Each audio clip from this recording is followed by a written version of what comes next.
workers recently returned from West Africa. They tell our Valerie Hoff the experience touched their hearts and changed their lives. Just a moment in time where you realize how small you are. Michelle Dynes and Anne Purfield have been on the front lines of death and destruction many times as CDC infectious disease experts. West Africa, they say, was different. It's one thing to go into an area and have an idea of what you want to accomplish, and then something very different when you're making relationships and you care deeply about the people who are getting sick. I think every time I saw a child, I thought of my own children. They spent August and September in Sierra Leone, cautiously collecting data and training healthcare workers in this office next door to an Ebola hospital. We had chlorinated water that we washed our hands with. They say that was easy. The hard part? No touching at all. And that was something that took a while to get used to.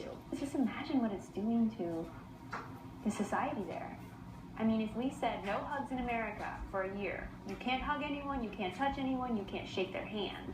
They used hand gestures to show compassion in the face of unthinkable horror when a young mother died, leaving an infant behind. You can imagine a 2-month-old, 3-month-old infant, small enough to fit in a box. It's inhumane to think that nobody can care or touch or take care of this baby. The nurses could not touch and not care for this baby. And so 12 nurses, from what we understand, got Ebola. Despite all their efforts, the baby died as well.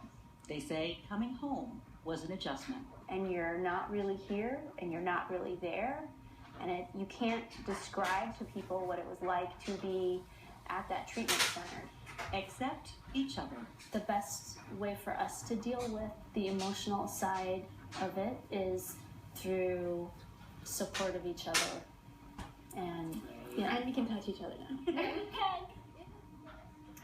Now, both women really wanted me to stress that it's the nurses and doctors in Africa who deserve all the accolades, not them. But they say they want to go back to Sierra Leone because there is still so much work to do. Karen. That story puts it all in perspective how powerful Val.